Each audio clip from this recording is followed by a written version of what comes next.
Welcome. Hello, everyone. We got Bigfoot joining us tonight. Jay had to take a step out, and Samuel. You can call big- me Samuel. okay, Samuel is stepping in for tonight's stream because Sleepy Jay strikes again. That's right. He's asleep. Did you happen to kill him, or is he just sleeping? There's no reason to get into semantics. What are we talking about tonight? My glasses, they're not fitting very well. But tonight we're just doing kind of a goofy and not really goofy because we do like this stuff, but just kind of having fun. We're going into a little mainly about something that is from Jay's area, but he's not here right now. So, but his local Bigfoot can probably fill us in on it. Yes. Yeah. Oh, sorry. No, go ahead, Samuel. First off, I don't take cryptids as a joke. And I don't think anybody should. That's point number one. Because you said it's kind of funny, and I don't think it's funny. So, if that's going to be your position all night, this is going to be awkward. That's point number one. Sorry. Point number two, we're going to be talking about a lesser known cryptid, somebody who doesn't get a lot of love, but they deserve it. And that's the Frogman of Loveland. Have you heard of him? Not until you spoke about it. No. And that's why I was going to do my own research. And I kind of held off because I wanted to hear about the first time on live. Well, do I have a story for you? Not only is the Loveland Frogman, as you would say, ridiculous and funny, I also happen to believe he's immortal. Immortal? Immortal. He goes through time unchanged. Although some people do think he could just be an iguana or a giant salamander. But I don't think so. Giant salamander? That's what they think, but I don't think so. Anyways, as we start going through this, we're going to start in chronological order. Hello, Gravedigger. I prefer Bigfoot. That is actually my favorite monster truck. Oh, hell. Oh, Big Gravedigger was my favorite. No, Bigfoot's my favorite. Just a large lizard, incorrect.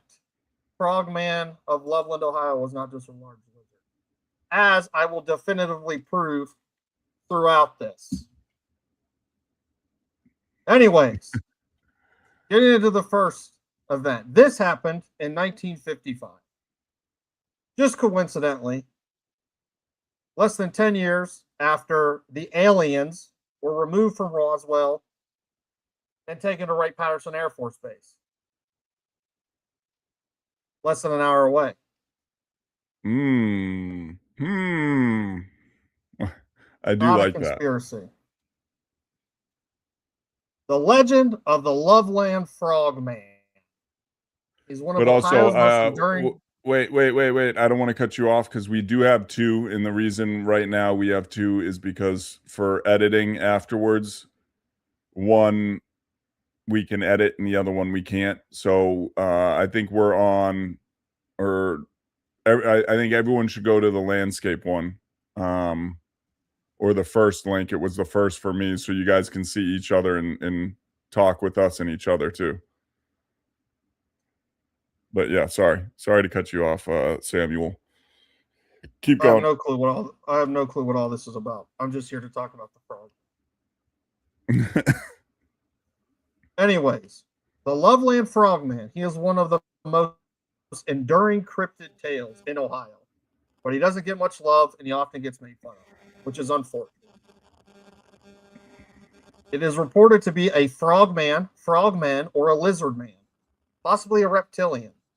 In any case, it's a 3-foot tall humanoid frog-like creature lurking at night. It was first sighted in 1955 by a traveling businessman in Loveland, Ohio, along the royal banks of the Little Miami River. Miami, Ohio, not Florida. That would be the Skunk Ape. Close relative of you. No, actually, we don't claim them. I'm actually kind of upset you said, never mind. I'll just keep going.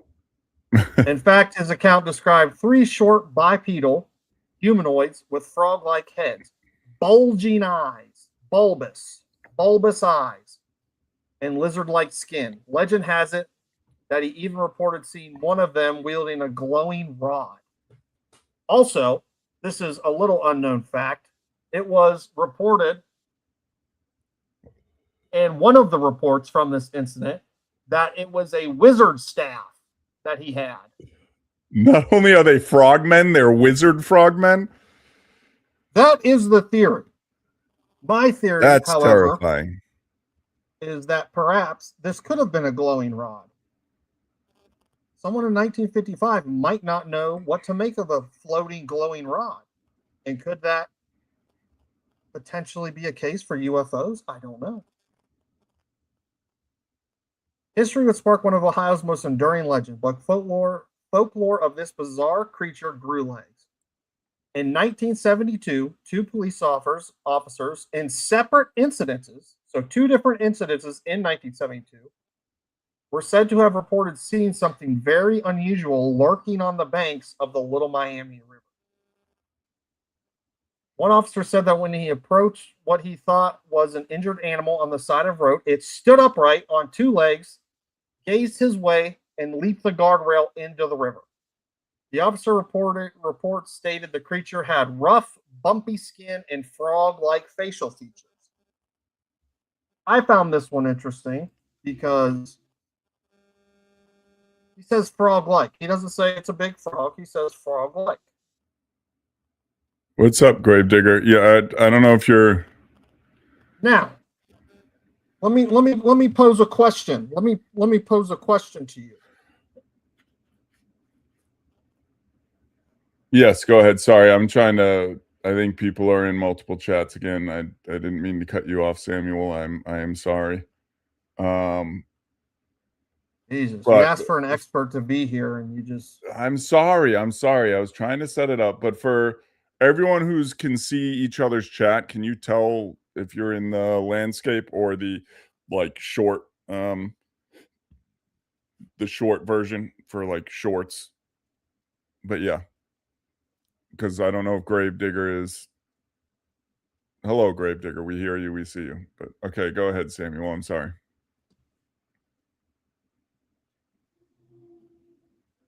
Unreal. I know Quex and Amelie are in landscape. Yeah, and I think Gravedigger and Amal Madadi is in It sounded like portrait. witchcraft. Yeah. So switch over to the landscape view and you'll see the other people in the chat. But otherwise you're just gonna see yourself. Go ahead, Samuel. Sorry. Anyways, this is a 1955, 1972. There wasn't very many UFO sightings around this time. If you look at a gray alien, you could make an argument that they have frog-like features. Go ahead. I'm not talking to you. I'm talking to the chat so you can keep. Samuel, you need to get on par with the 21st century, okay? I know you've been living in the woods, but come on. This is ridiculous. All I'm right, coming start on over. here as a guest. I know, I'm sorry, but I'm trying to deal with things. And you're up here flipping your phone around doing magic rituals. I'm trying to explain to you how this frogman might be an alien. Yes, continue. Also, okay. Shelly, we're on landscape, not portrait. Go ahead. Go ahead. This is the last time I come on this show. I'm sorry. I'm trying to handle things. All right. I don't mean to be rude. You've been nothing but rude this whole time. Oh, it's a myth. It's a myth. I'm right here. You want to say it's a myth? Fuck that guy. That's Samuel. Who is that? That's a guy named. You have to fly over to across the pond to see him, but that's fine. I got boys over there too. I heard he likes Sasquatch peeing as well. But let's keep going. Go ahead. The alien connection. That's what I want to get into. All right. Well, I'm trying to get into it, but you got people saying stupid, crazy stuff to me. You know that? Anyways, what I was saying is if you look at a gray alien, could you not say it has frog-like features? Yeah. Yes. Oh, for sure. The skin and the eyes, the bulbous eyes. Yeah. Right. That's all I'm saying is we see this term frogman and we think, everybody makes fun of him. That's what they always do. They make fun of him because they get a funny name, the frogman.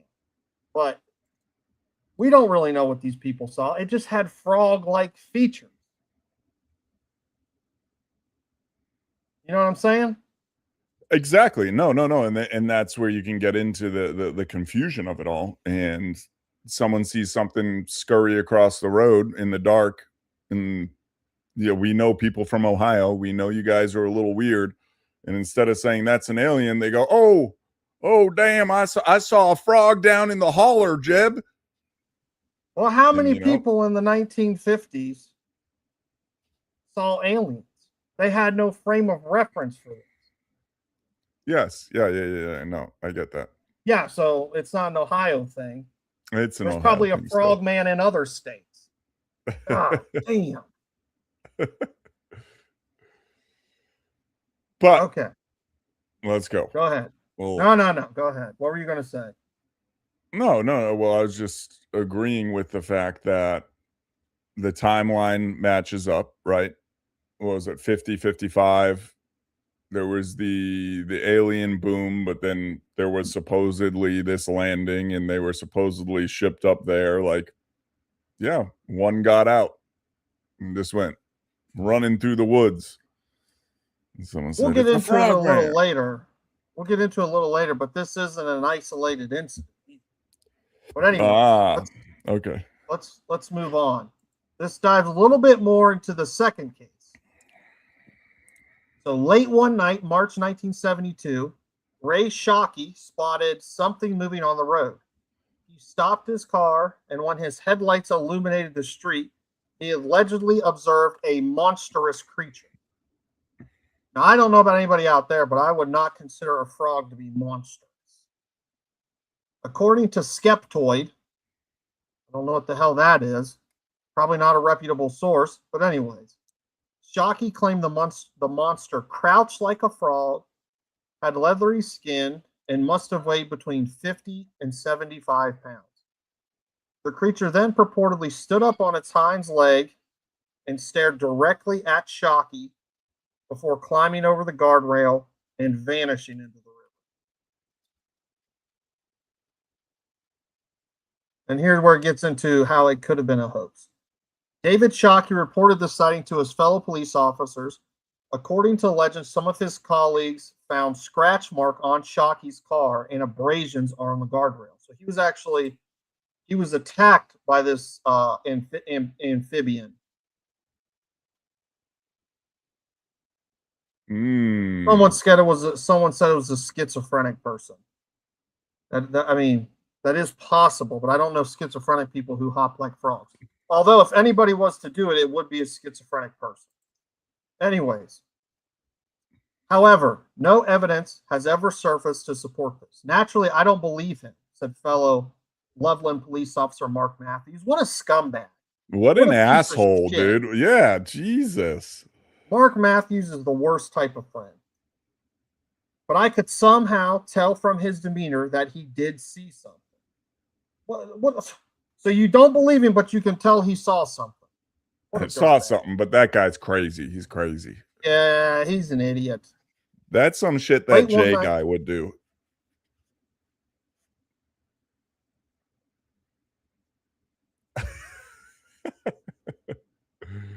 Late one night, Matthews reportedly spotted a bizarre creature on the road. This is the guy who was just talking shit, by the way, not knowing what it was. He shot it. At the time of the sighting, his description seemed to match Shocky's, a 3 to 4 foot long lizard-like creature. These reports fed rumors of frogman cryptids for decades. However, in 2016, Matthews came forward to confess that the story was a hoax and that his report had been blown out of proportion as the story was retold over time. He now claims that the creature he had seen was an iguana without a tail, probably somebody's lost or abandoned pet. Matthews was just trying to take our boy Shocky's spotlight. That's what happened. He was Throwing him under the bus. Not only that, he was so sick of Shocky. Everybody was talking about Shocky. Oh, Shocky this, Shocky that. Shocky saw the frogman. Shocky saw a frogman. And he didn't believe it.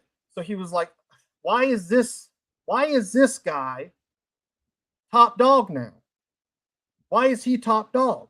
So tell me if I'm crazy for this, but is it out of the realm of possibility that this guy who's condescending says, oh, Shocky's an idiot?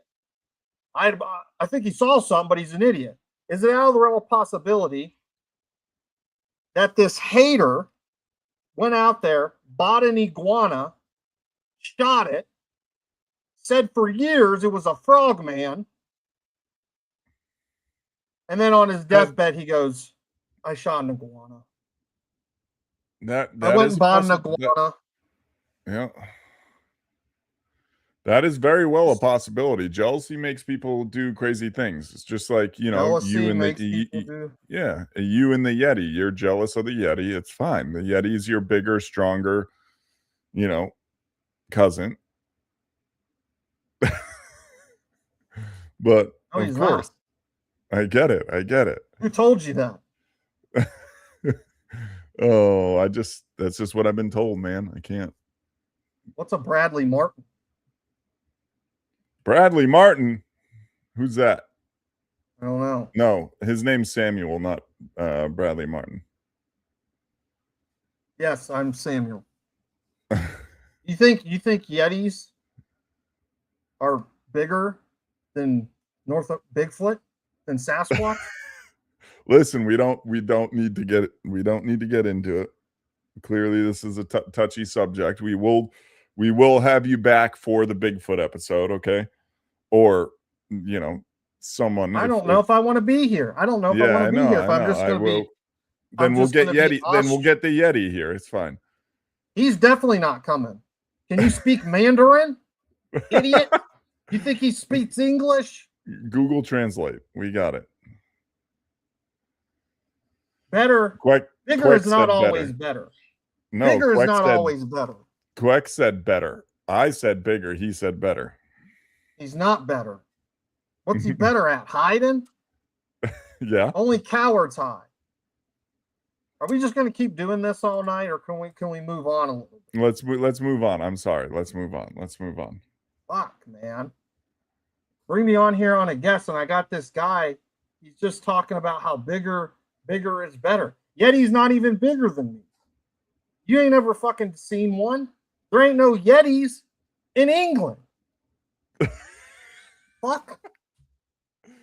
How the fuck would you know? Yeah, that Quex guy can be a handful sometimes.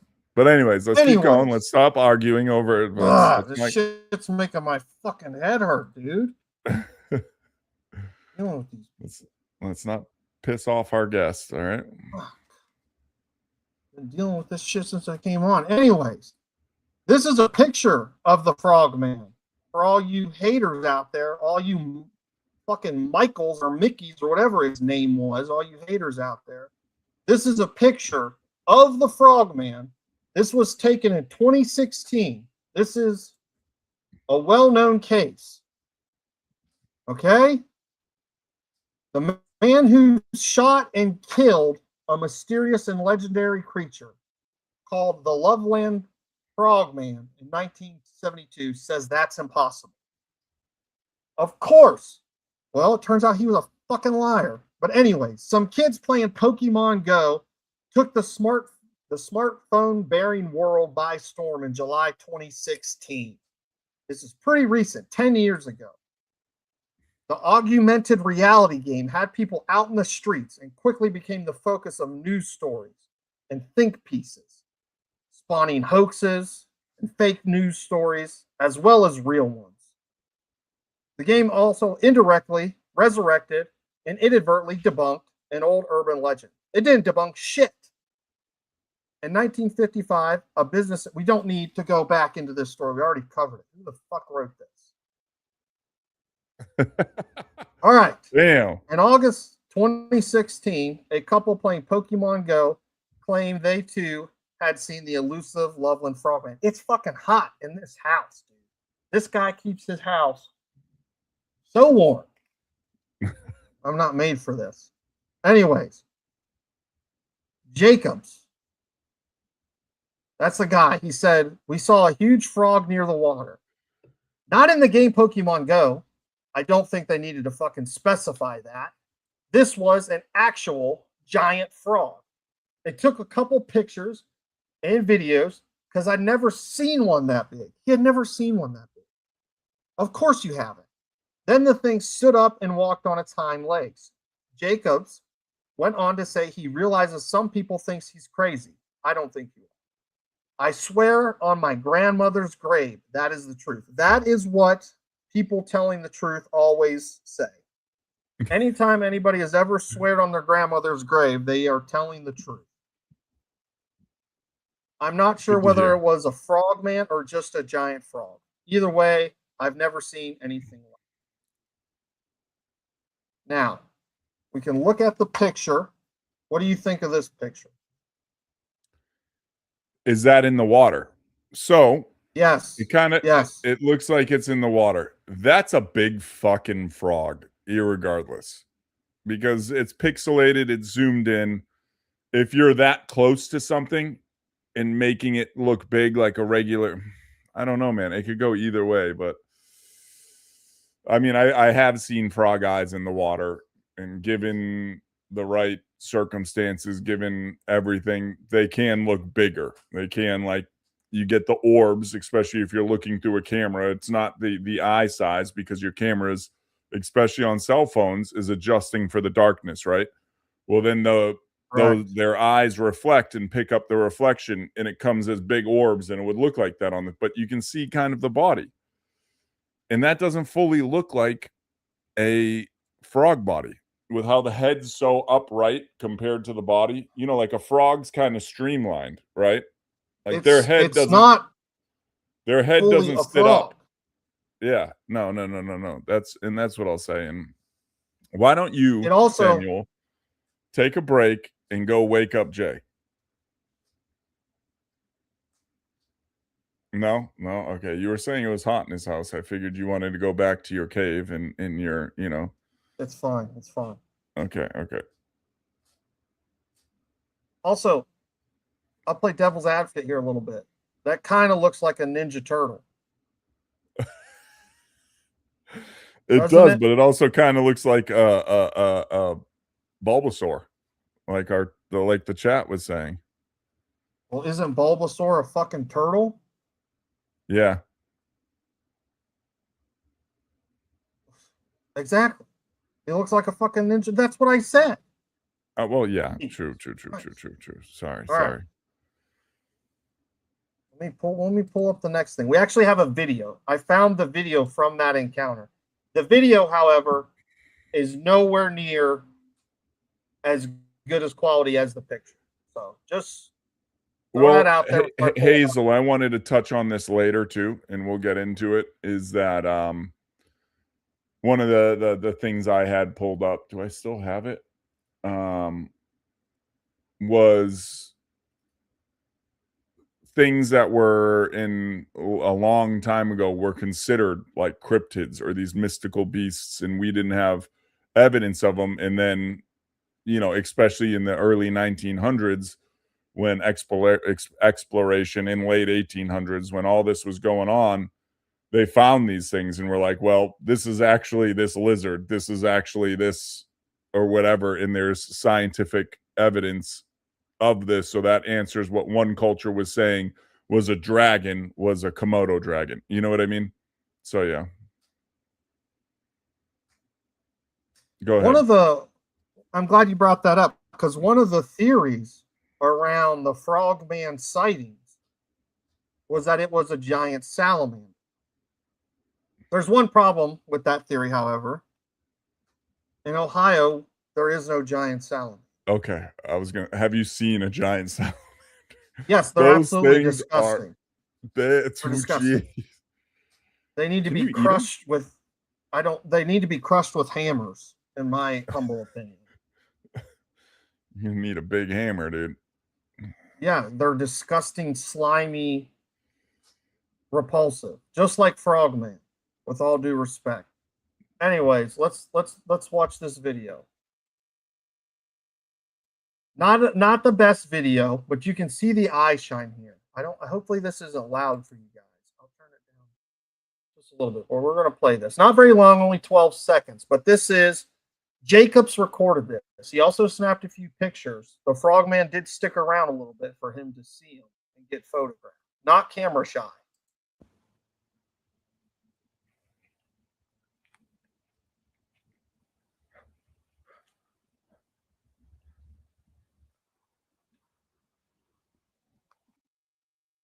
Huh.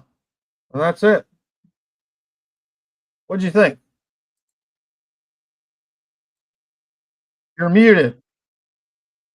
I don't know. Did I click it? To me, I mean, I guess frogs kind of are, but that eye line to me was like this.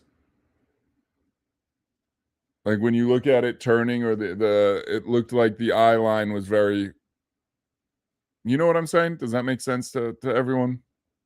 And I guess Yeah, frogs kind of are like that when I think of it. I agree. The But one thing that stood out to me was the reflection of the eye shine off the wall. and that's where you could get into the hoax side, Yeah. because I am no photography expert, but usually the eye shine from the IR, from whatever, from the camera, right? That doesn't really reflect. I could be wrong. Someone who knows photography could probably correct me if I am wrong. But that clearly seemed like green lights above the water, so it was reflecting off the water. That's what I thought too. So I think So that that's it could be, unfortunately, those Pokemon goers, they could have been a hoax. yep. They were trying to But I get mean, you people to will have. follow their Pokemon Go account so they could get good trades, you know? It's all about the trades. Did you ever play Pokemon Go? I always wanted Yes. to, but I never did. Hell yes, I still do. What? Not like, yeah, occasionally I'll open it up. Like one of my friends is he is a politician too, so it kind of explains it all. Is like you're putting in his in, Samuel? Is like master trainer. Like he's played it for years and years and years and years. So I didn't know it was still a thing. What's the best Pokemon you ever caught? I never played.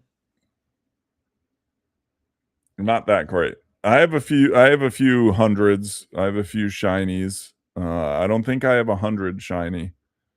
Yeah, I probably have to log Okay. back in, but yeah. Oh, I and think I have what? Go ahead. no, I can't even have vices. I can't. This is crazy, dude.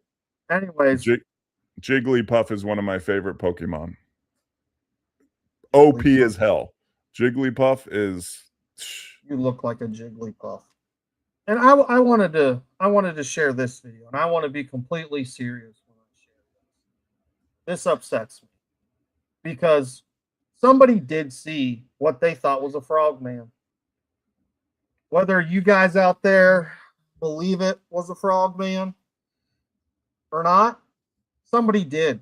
and it scared them. And these news anchors are about to come on here and just make fun of them and laugh at them and ridicule them. And I don't think this is okay.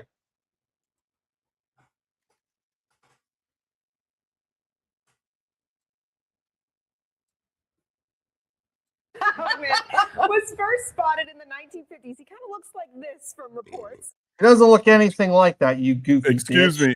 Excuse me. I didn't mean to burp in everyone's ear, but is it kind of weird that she kind of looks like a frog and maybe she's making fun of it because she's one of them? Just Oh my saying. God. Just saying. Dude, you could be onto something. You could be onto something because this goofy bitch laughed way too hard. Like, oh, this pissed me off. Anyways, let's keep watching it.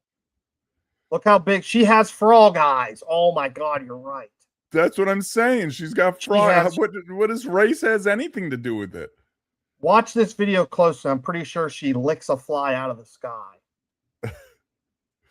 Spooky sightings to tall tales. The 4-foot creature has become a huge part of the town's identity. Take a look. He's our local legend, kind of compared to Bigfoot. Excuse me? You were just defending him in the beginning of the show that he deserves more credit in that, so. He deserves more credit, but he doesn't. Listen, you don't compare a bench rider to LeBron James, all right? Okay, Much speculation surrounds Loveland's most famous resident. I describe him as about kind of fucking jacked. See those ab muscles? Yeah. A tall frog standing. Oh, that's disgusting. Kind of hunched over. Most of the reports, he's got a stick or a rod of some sort, meaning like a rod. I love the use of rod, a glowing rod. There it is again, dude. The reference to Gandalf? a wizard staff, or some type of glowing rod technology. Oh hell yeah, that's right. I forgot. Hellboy's Brian Maxon homie. Is Loveland Frogman Exactly. Aficionado. He says stories of sightings have been written since the 1950s, but the legend could have been long before then. The most popular sightings were two different police officers here in Loveland in the 1970s who on two different occasions saw the Loveland Frogman. And they saw him down on River Road down there close to the water, which makes sense, And as they approached him, he jumped the first one. He jumped the rail and got away. But the plot thickens. The second police officer that saw it, his story is pretty great. His claim is he saw it, didn't know what it was, so he shot at it, and then the thing got away. And then he reported later, yeah, I saw it. I think it was an iguana missing a tail. By later, he means 4 fucking decades. The good old days. I saw it. It looked weird, so I shot at it. Good old Ohio. Glad those days are gone. As a story from the 2010s claims the Loveland Frogman was seen during a game of Pokemon Go. Though he says this photo from the so-called sighting claiming to be of the Frogman is clearly a hoax. Real or not, the Loveland Frogman... It's a good hoax if it's a hoax. Because you see the reflection of it in the water and everything. Like, it had to be a costume, right? Yeah. This is before AI and everything. Of course. And that's when hoaxes and everything took effort. Hoaxes nowadays is AI, Photoshop. It's lazy. Like, I want the people out there walking around in a Bigfoot costume again and possibly getting shot at. Where's that? Yeah, where's the Robert Giblins of the world who make their own Bigfoot suit and fool everybody for years? Anyways, let's keep watching. Frogman has become a town legend. You may get to spot him if you hang out here long enough. So Frogman exists? Absolutely, yeah. True story or just a myth? I'll leave that up for you to decide. In Loveland. Oh my God, there he is. How hilarious. I hate these music. I hate these people. They are the worst. The worst of the worst. All right. I'm not gonna lie. I'm getting really hot in this house. I'm going to go wake him up. So you're going to have to take over for me. Yeah, go wake him up. So, yeah. We hope to have Samuel back, or one of his inbred cousins, but someday soon we will have him back. You guys got to be nicer to him, okay? He's a little sensitive, but hopefully. Oh, he woke up. Jay's here now. Okay, Jay's here now, guys. All right, so, it's me. Especially everyone now, be careful because Jay's more sensitive than Samuel. So, but yeah, sorry. Okay. I'm fine. I just got woken up by a fucking Sasquatch. Imagine that. I would not be fine. You'd see me run through that wall. Yes, I would run through the wall. No, you wouldn't. That's impossible. I'm not going over with you again. That's not possible. Mhm. All right, let me kind of pick up where Sammy left off. Oh, you know him like that. Oh, he's got a pet name for him, guys. He calls him Sammy. Sammy. I hope they didn't fucking treat him like they're treating me. I sweat when I sleep. Jay's a lot like Ty when he talks about Bigfoot. He's got a little pet name for a Bigfoot with a big old honking dong. So I mean, that's what he told me to call him, folks. That's what he told me to call him. All right. Is that how he woke you? Is that how he woke you up? No, he shook me violently, actually. Yeah, with his dong. Just went flop. Wake up. No, they're very modest creatures. We got them figured out, folks. We figured out Jay. Anyways, this is not the only place or even the only country where frogmen have been described. Did you know that? Bet you didn't. That I want to hear further. Yeah. So when everybody says these are crazy hillbillies from Ohio, you're wrong. So this article that I'm about to share, what was that?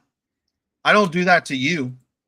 I mean, crazy hillbillies from Ohio. I don't. Okay.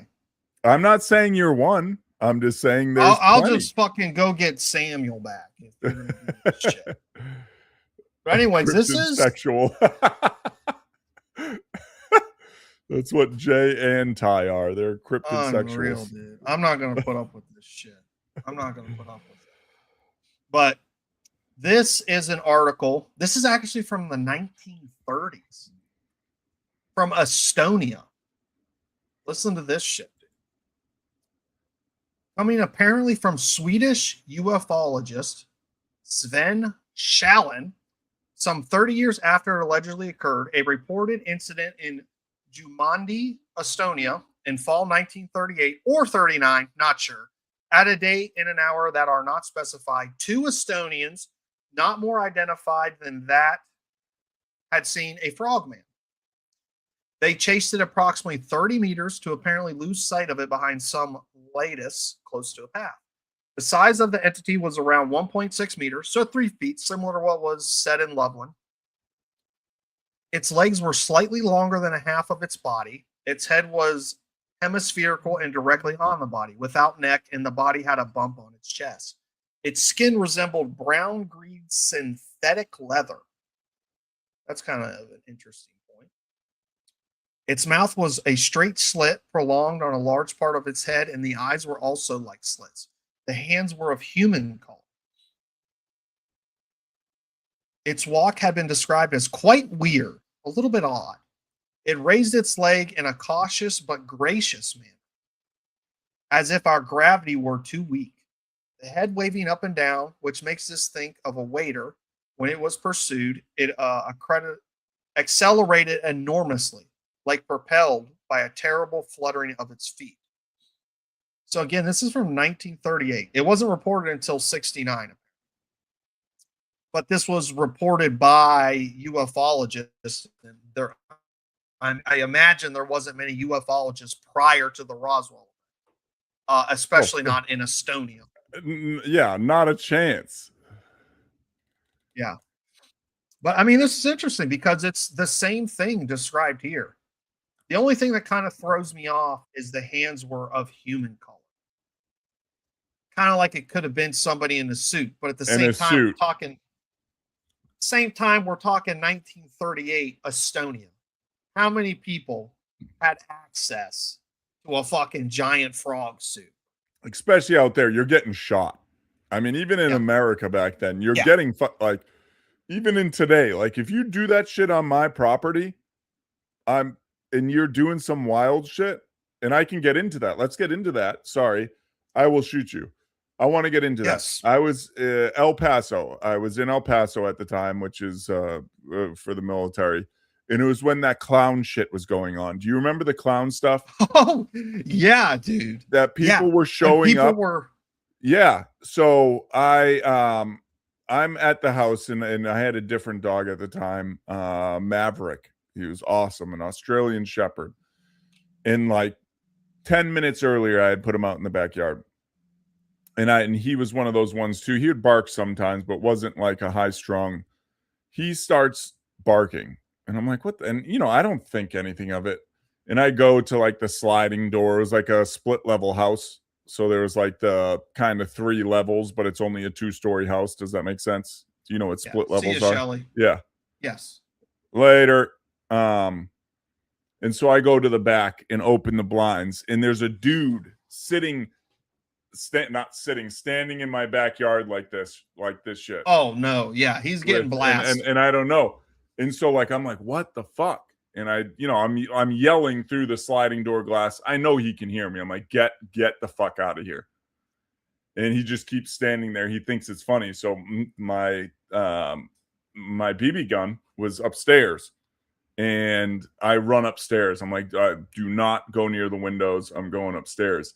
And like in the back of that house, like the master bedroom had like a little tiny, you could barely fit 2 people out there, like a little balcony type thing.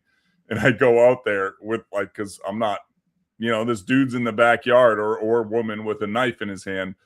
And I go out with the gun, light and laser on, and I point it on, and he tries to play tough for a second. I'm like, hey, leave. And then he fucking got out of there. And I was like, nope, no, man, I'm not playing with that bullshit. No, dude. Did he have a weapon or anything? Yes. I don't know if it was real or not, but he had, it could have been a costume knife. But do you think I'm sitting there in that moment looking at it and going, oh, yeah, that's just a plastic knife? No, I saw that shit.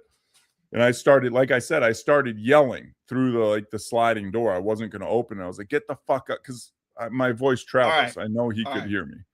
Yeah, you got a loud voice. Yeah. I want you to put yourself back in that moment. How startled were you when you first get up? I was scared. I'm not going to lie, dude. Like I would have been too.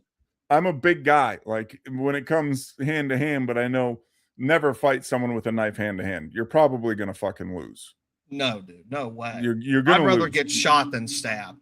Like people think that they can be great fighters. It's so easy for someone. You try to punch them, they hit your arm. So when I saw that, because he was never that loud, I looked out there and I saw it. I was like, oh shit. And even though that stuff was just starting and going on, that didn't go in my head. Right. And I get goosebumps now talking about it. Like it scared me, dude. And I just my first thing was like, get out. I started yelling. And he didn't move. He stood there and listen, it was probably a joke trying to scare people. He stood there just like that in the whole garb, the whole, the suit and the mask. So I was like, fuck it. I ran upstairs, got my gun, went out on the balcony, and I'm telling you, it was loaded and everything. I turned on the light and laser. It was a light laser combo and pointed at him. I was like, get the fuck out. Or something, I don't remember exactly. I was in the moment. Like I was scared. Oh. I said, get the fuck out or fucking Is there any leave. chance it could have been somebody you knew fucking with you? It could have been, but the outcome's still the same. I pointed a loaded weapon at them. Yeah. But you think if it was somebody you knew, they would have been like, hey, it's me. Like they wouldn't have took it that far. Like they wouldn't have stayed in character. It was probably someone fucking around because it was El Paso. So like how a lot of those neighborhoods worked, it's in the desert or, you know, plateau desert, and like houses are backed up against houses or with like rock walls. So it's all very close. So someone could like hop until they find someone to fuck with and have no problem doing it. So it's very well just some kid fucking around seeing. But like in Texas, you really think that's the best place to do something like that? Fuck no, like, dude. Come on, man. You gotta be a real idiot to trespass, go into somebody's backyard with a weapon. Like you're just asking to get shot. Like you had restraint there. I think. Yep. Oh, for sure. Because somebody, I don't. Well, that and you're trained with a gun. Like you put two shots to him, he's dead. Most people who just buy a gun for home defense, they're blasting. Yep. They're blasting. 100%. Or fat ass cop. Yeah. An untrained cop. Yeah. I know we have female people who are here, but I don't like to say that. But in some circumstances, you know, 120-pound female cop. That female cop who shot that Jewish rabbi outside of the Pornhub. Yeah, but that shit, when you look at the full situation, that shit was crazy. When you look at it, like dudes were hiding behind planters and getting run up on, like when you look at the full, okay, like take all that bullshit out. And that's just what, you know, it goes into another thing we say. That's not this episode, but it goes into that of highlighting something of a woman and a police officer getting shot at by an assault rifle when she or he has a fucking handgun and is hiding, and someone runs up. That's his fault. Like that's his fault. Keep your ass inside and stay down. I don't care about the female cop. Why is the rabbi there? What are you doing, brother? What are you doing? What are you doing there? Yeah. There's enough bad publicity as it is. You're hanging out there. Just happens to come out he didn't come out of Pornhub, but you know, just happens to be hanging out there. Hey. Yeah, maybe you don't be in the vicinity. But anyways, let's keep going on because I have another foreign case of frogman sightings, and this one gets a little wild. So this is from the UFO feed. They just collect a bunch of different cases. This is by Preston Dennett, Extraterrestrial and Humanoid Encounters.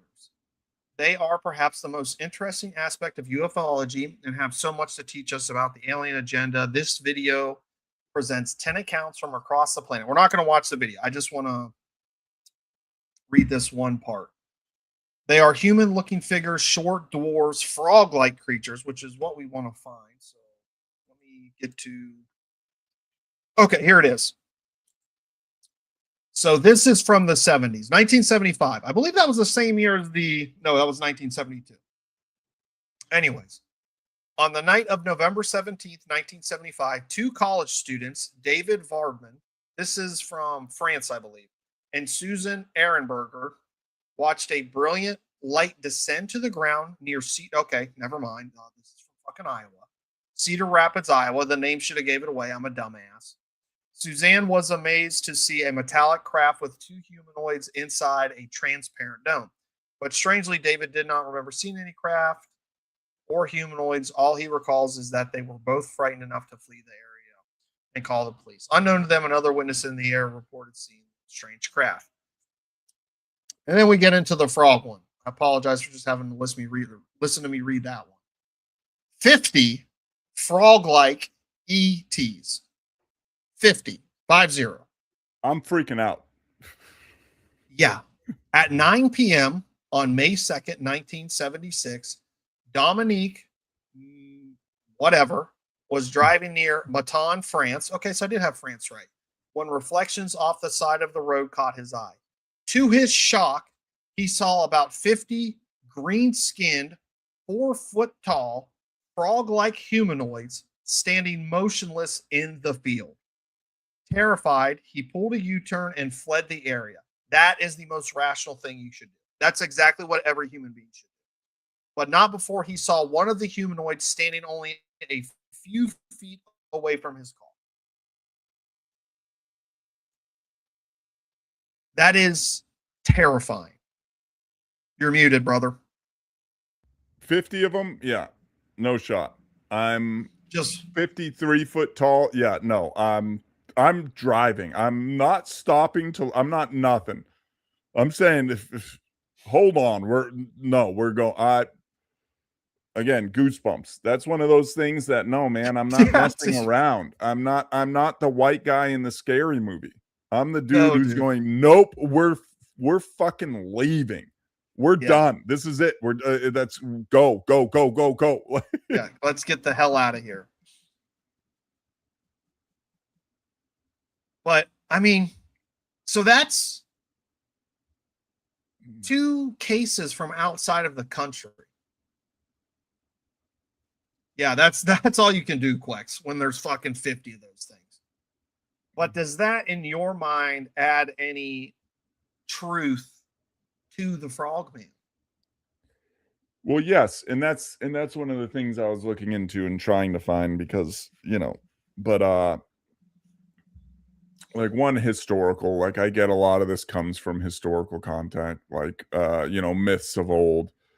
But that's what led me to a lot of the things that I had pulled up. Like one of them is the Komodo dragon, the coelacanth, the giant squid, okapi, which is from Africa, which was was that the unicorn or whatever, the platypus, and these different animals that were cryptids, really, until we started expanding. By we, I don't mean to say this in any other way, but white Westerners started expanding and documenting this stuff. And they were like, wait, this isn't a cryptid. This is an actual fucking animal. Right. So fast forward to where we are today. I really believe there are these animals and species out there that are for the most part extinct, but could be in these areas and show up and just, I mean, look at the 7-year cicada. Could be buried in the mud for 7 years and pop out and people see them and then they're gone. That's a good point. And like, I'm pretty sure there's a lot of stuff about people who thought like that was like omens and shit, like this thing pops up every 7 years. I think that's a good point. Well, yeah, but then also, does that not kind of lead into some of that shit being true? Like, I don't want to get into like crazy land here, but we've talked about it. And we've talked about it before with the ancients. Like, they were drawing what they saw. Like, they have a buffalo and they have a yak or whatever, and then they have a unicorn. Why do we assume the unicorn was the myth? And that's what exactly that. I think that is the strongest defense when it comes to ufology, UAPs, these cryptids, or extinct animals, and some of it could be just extinct animals, right?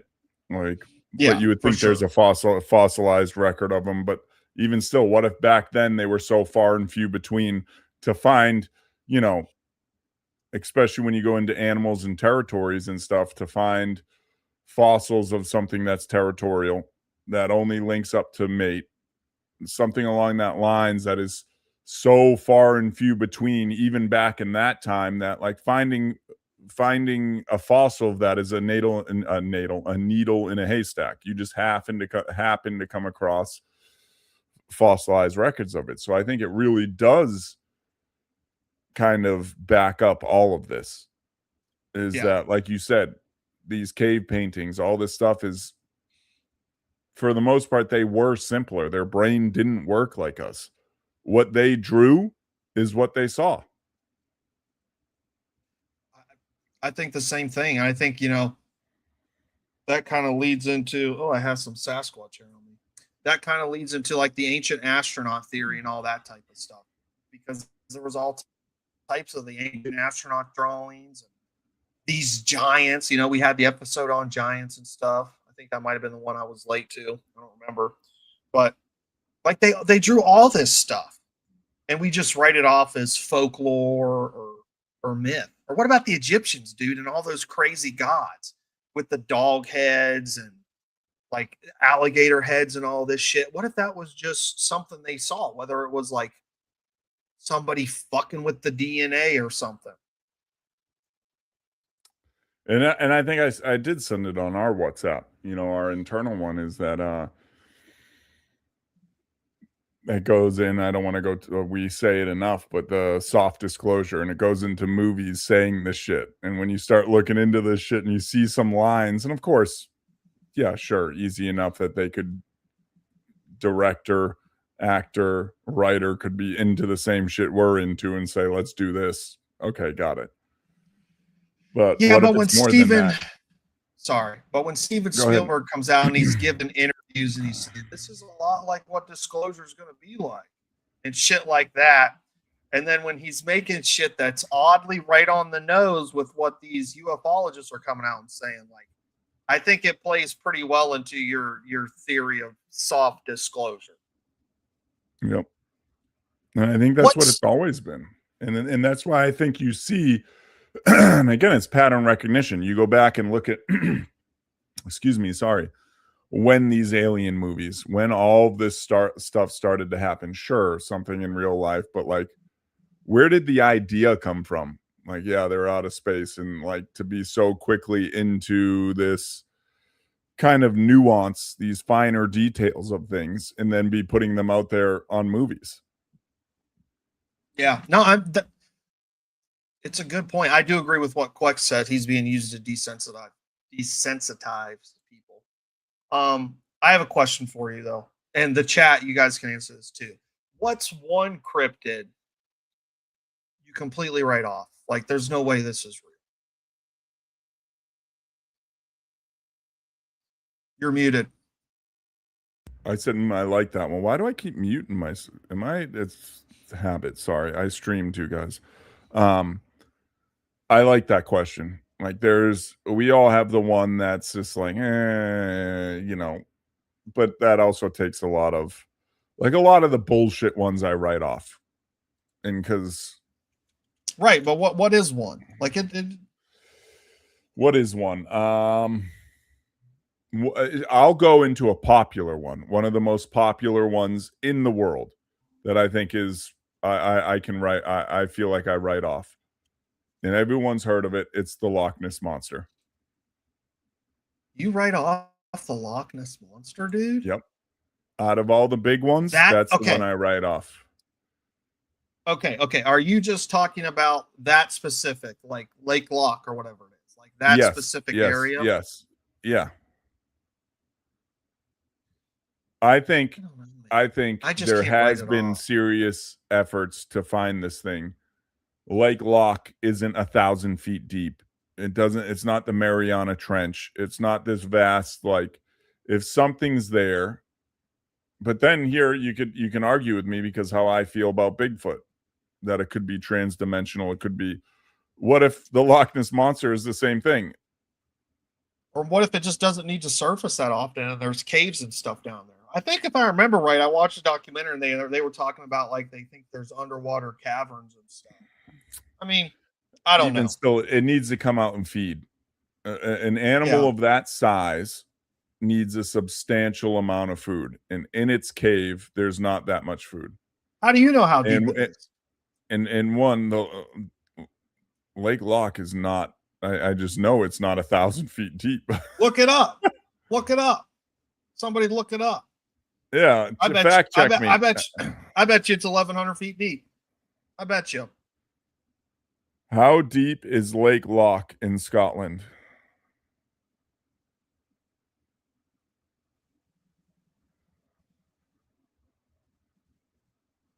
It's in Scotland? Yeah, isn't Loch in Scotland?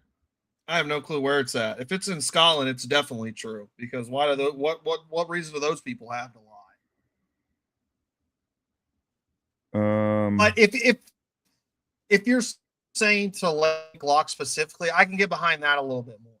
But like when you just take the whole ocean in, there's got to be weird shit in the ocean. 190 meters. That's like 3,000 feet, dude. You're way off. That's way like off, brother. That's like 900, not 900 even, not No, 900 like times 300. 2.4, right? 2.4. It's like 300. It's like 300, a little over. It's over 300. It's like 400. Wait, what annoyed you? It's Loch Ness. I said Loch Ness. Like what? I think that's the name of the lake. It's not Lake Loch. Oh, it's Loch Ness. Oh, yeah, so I said that, sorry. but I said that. Don't piss off the Irish lady. All right, somebody. Quex, what people in the chat, what's one you don't buy? I'm gonna pull up the one I don't buy. How deep is Loch Ness?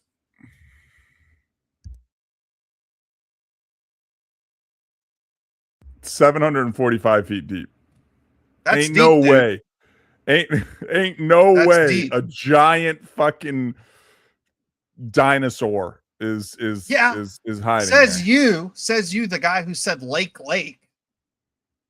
Oh my god. That was you. Dude, what an idiot. Going. Listen, how far are we? 1 hour. I made it in an hour. All right, you need to hurry up because I'm going to show mine. Yeah, go. You guys here. No, you need to see it, jackass. Jesus, what a goober this guy is. I'm not pulling it up till he gets back.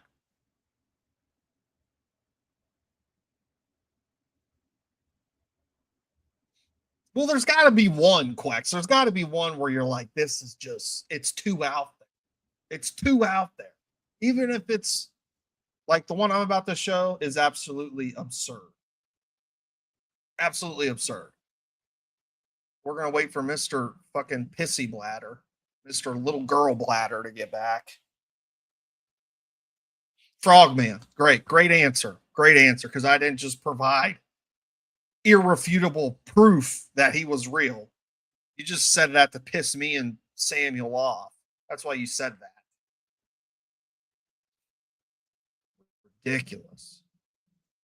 I knew somebody was going to say that shit. I knew somebody was going to say Frogman's not real because it's from Ohio. I was listening to all that. Yeah, amen, Quex. Amen. Mothman? Right, I'm here. You don't believe in Mothman? Shelly? Dude, there's so much evidence for Mothman. But if I go into lesser, I will say it's the zombies of Massachusetts. That's it. That's a good one, dude. You know, zombies is one of those things, though, when you talk about subliminal messaging, there's an awful lot for it. Could there be something behind zombies? I don't know. Anyways, before we dive into zombies, because we're about to get off on a tangent, I can already tell with Mothman and zombies, I want to show mine. I learned about this when I was in Colorado. This is the Colorado mountain whale. Allegedly, in the Rocky Mountains, there is a whale that has giant teeth, and it just slides down the mountains and eats people. Resembling a whale with a large head and small beady eyes. There's nothing worse than beady eyes, in my opinion. Beady eyes piss me off. Colorado's slide rock bolter. That is the name, not the mountain whale. The slide rock bolter possesses a clawed tail fluke, which it uses to hang on tops of mountains. It's an ambush predator. So they have the whole, but they have it all down for this thing. It's an ambush predator. It will hang there until a victim passes by lower down the mountain. When this occurs, the bolter releases its grip on the mountain and begins its descent down the slope, assisted by the lubrication provided by its dripping saliva. The bolter will scoop up its target on the way down the hill, then continue its slide right up the next mountain where it slaps its tail over the top and once again takes up its vigil. The bolter is said to prey exclusively on tourists. Exclusively. And whole parties of sightseers who have been said to have fallen victim to their depredations. One story tells of a Colorado park ranger who decided to kill a bolter who was attacking groups of people in his area. The ranger constructed a dummy tourist, complete with plaid jacket, safari shorts, and a Colorado guidebook, just so he knew it was a tourist, which he filled with gunpowder and blasting caps. The dummy managed to attract the attention of the bolter, which attempted to eat it, setting the explosives off in the process. The resulting mess was reported to have fed the vultures all throughout the summer. That story is pretty detailed, though.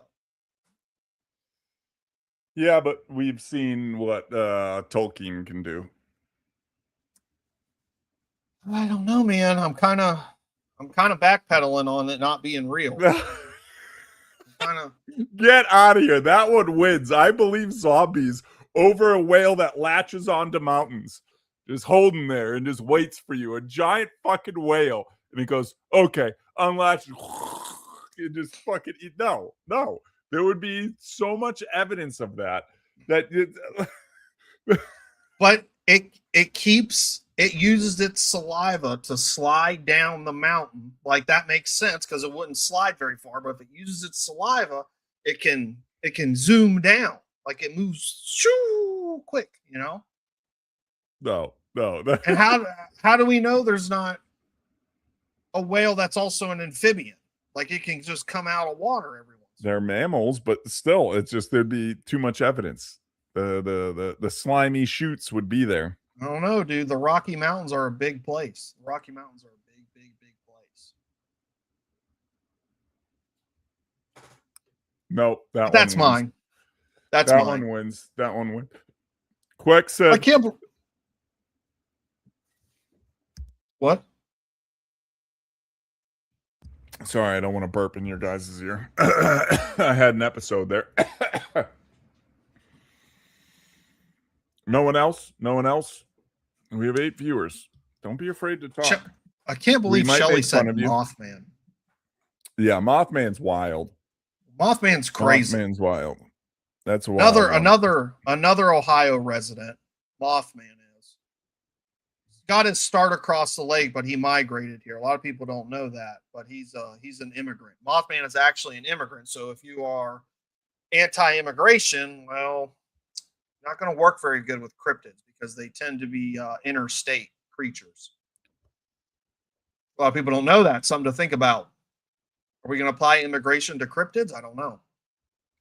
I'll apply it to your belief on aliens. Segregation. Sorry. No, not for all of them. Not for all of them. Not for Samuel. Not for some of them. Like, some of them I'd like to meet and sit down and talk to. Like Samuel, like, all right, can you latch into my mind and we can talk and you can be like, hey man, listen, this is this. All right, cool. But some of them, yeah, no. Keep your ass over there. No, nope. I agree. The Shelleys, the little Irish ones, yeah. You gotta. Those are leprechauns. That's a different thing. Thing. Shit, I forgot. He just called leprechauns goblins. Get out of here, you little freaks. Goblins. All right, shall we move on? Yeah. Okay. So I wanted to dive in. Sorry. There you go. Take a read. We're not going there, Quex. We're not going. We do have goblins. The author of Harry Potter actually got in big trouble for that. But anyways, well, moving on. I wanted to hold on.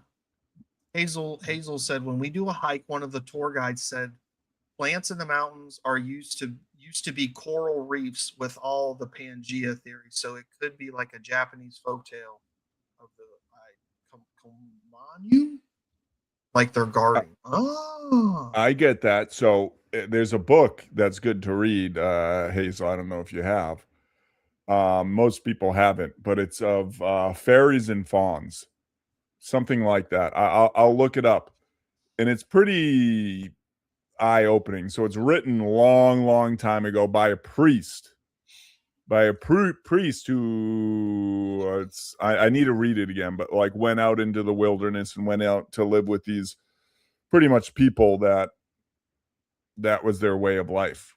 And Solo, it's good. Solo. Sorry, I apologize. Appreciate you, Solo. No, she's just let me know who it is. Like, but so it's a crazy book. Again, this is a man of faith. He was a priest, if I'm not mistaken, and went out there and writes this whole book of how there's like fawns and fairies and these things that protect like the earth, and it goes into that whole side of things. And I have to look it up. I have it, but I have to look it up. It's good. It's good. It'll have you be like, oh. And that kind of like I can believe in when it goes into cryptids and that side of thing, that there's these ancient beings that go back to, as I've said before, you'd have to go way back, but like vegetable body. Like we were once all connected. We were once, I don't know. I'm at a loss for words right now. Sorry, but yeah, go ahead, Jay. Okay. Shelly said you stole that book suggestion from her. Did you anyways, really? Yeah. Anyways, I wanted to start diving into the Area 51 because Loveland is about an hour. Loveland is a suburb of Cincinnati. Those people don't know. It's about an hour from Wright-Patterson Air Force Base. For those who don't know the lore of Area 51, and there is some evidence of this, I actually just watched an episode of the Danny Jones podcast, and he had a guy on there who went from Wright-Patterson Air Force Base to work at Area 51. So there is some evidence that the wreckage from Area 51 was transported to Wright-Patterson Air Force Base. And I do have one video clip I'll show of a woman who is talking about this. But that's kind of why I brought up the whole thing is, could this just be people, like we said, saying what they saw? Like they had no reference for what an alien was. On the counterpoint of that, though, could this also been, people, this was 8 years after Roswell. Could this people just been, freaked out with all the alien talking like, fuck, there's an alien. In reality, it's just some weird reflection from their car light. But anyways, I have a few UFO reports from around the area around this time. And there's a bunch. I just picked the few that you can read because a lot of these older ones from Project Blue Book, you can't really read. They're all so faded, they're hard to read. So this is just a few out of a bunch. Anyways, this first one I thought was interesting. So this is Lieutenant Colonel C.W. Thomas and Lieutenant Sims. They were making a regular cross-country flight. They reported into the Columbus Airways, who asked them if they saw any unusual objects in the sky. They said they could see a large bright light off to the west. They estimated it to be below them, or about 3,000 feet. It seemed stationary. The light was amber and looked like a large star or planet. It was about 15 miles away from them. The night was dark and overcast. I thought this was interesting for a few reasons. Number one, all the stuff we're seeing nowadays is about orbs. Number two, the thing that kind of threw me off and made me wonder, is this just us testing something? Is it says that they were asked if they saw anything unusual. Like that kind of threw me off. Like, why would the Columbus Airway be asking, hey, did you see anything unusual? Like that kind of made me a little suspicious.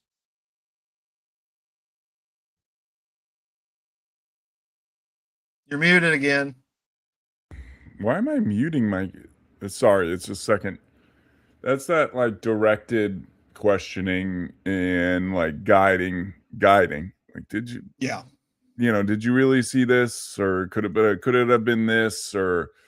And it's a common tactic, and it's a common tactic used in law and in courts and in prosecution, is like kind of guiding you. And that's a whole nother talk, is like guiding people to say they're guilty when they're not, but you get that guilty charge, so it makes you look bit better.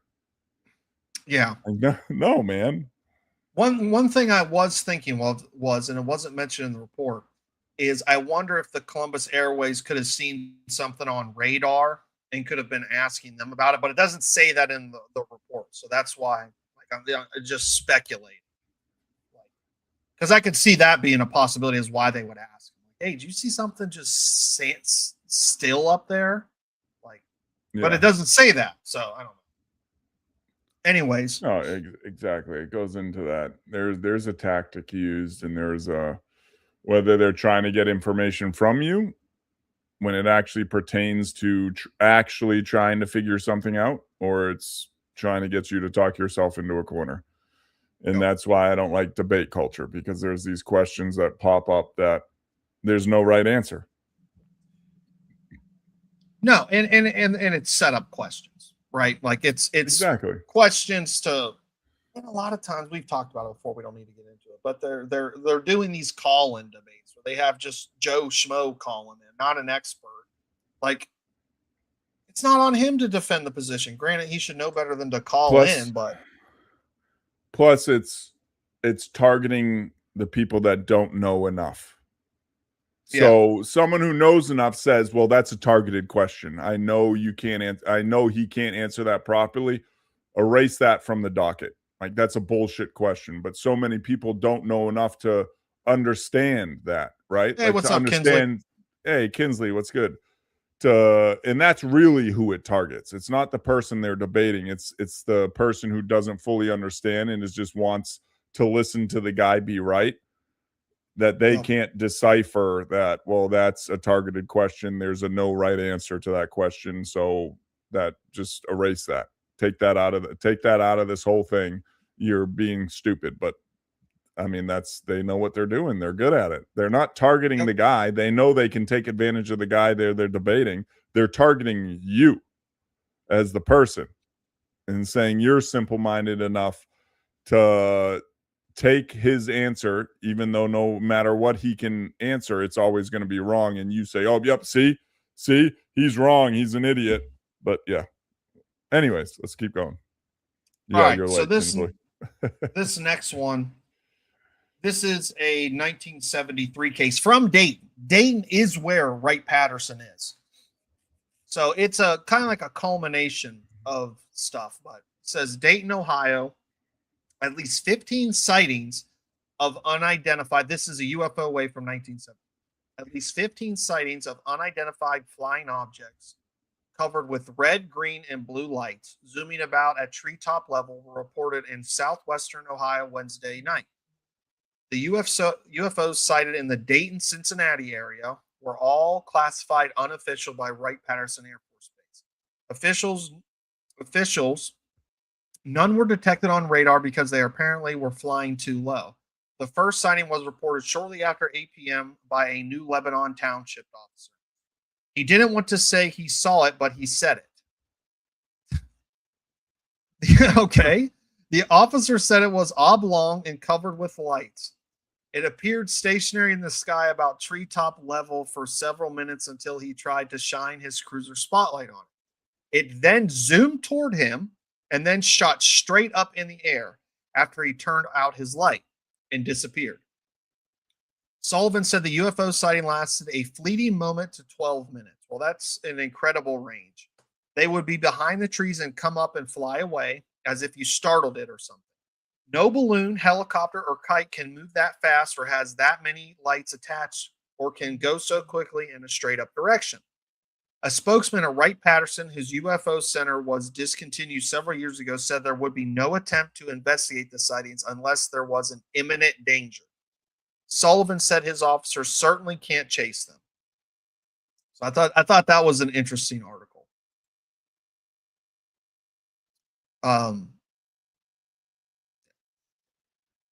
And that's when you go into the lore of it and you go into the Area 51, like you said, and Wright-Patterson and the whole nine. And that's why when you brought up the Frogman and brought up that argument, because I was in the dark about, I didn't know Frogman But then when you started making that connection, it's kind of like, holy shit. And that was cool to me. That's why I didn't want to look it up. You know what I mean? Like that's Yeah. it very well could be Frogman is a gray. It's just a gray running Makes sense around. to me, dude. Makes sense to me. That's what I'm saying. And that's where it all like was to me, that it's just this gray alien out there that escaped Wright Patterson and is running around. And yeah. Which it's not like the government would come on the news and be like, listen, one of them got out. He fucking escaped. They're not going to tell us. They're just going to let the crazy thing run around.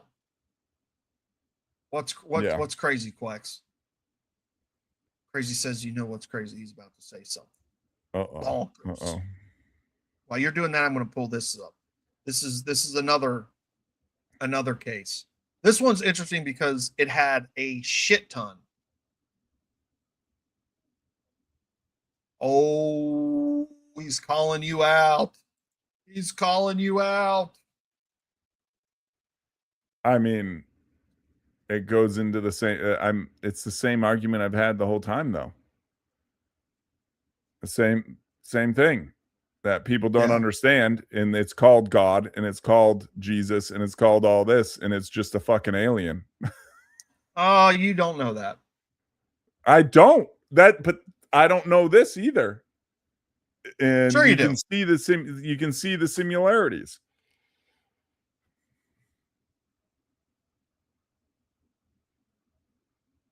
Frogman and Mothman are hard situations. I don't know. I don't know. I think Frogman's real. All right, well, let's get into this. By the way, if you go to the Internet Archive, they have a whole bunch of these documented cases. Granted, a lot of them aren't. You're not able to read them. But this one is kind of going over. This was 1947, August 11th. I'm not sure the exact date of Roswell. I don't know if this was prior to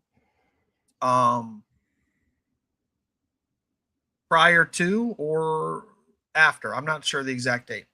But anyways, this is an interesting one. So it says from the first sighting in southern hemisphere, 180 degrees to out of sight northern hemisphere, 360 degrees. It was 3 minutes. It says this was observed by 2 softball teams, myself, whoever the hell that is, and about 25 spectators. 9 aircraft ground instructors, verified backgrounds, 9 pilot aircraft and engine students, 25 spectators, variable backgrounds. Like, I don't know what none of that shit means. It says number of objects, either 7 or 9. Don't recall at this time. Sky conditions, it was cobalt blue, no clouds, so clear day. Dimensions, shape, and color, disc, size of a grape, black one side and white or reflected lights on the other side. Speed very fast, guessed at 1,000 miles an hour, or as can be figured from the time and distance given. Altitude 25 to 30,000 feet. Now, I don't know. Up there. I don't know much about aviation history, but did we have anything that could go 1,000 miles an hour in 1947? Like that's over no. Mach 1. 1947, no. But who's to say?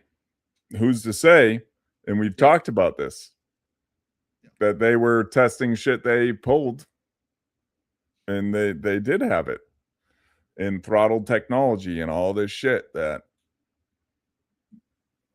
it goes down that route. So yeah, who's to say? And who's to say the shit we have now isn't so bonkers and out of our mind, a blue beam type stuff.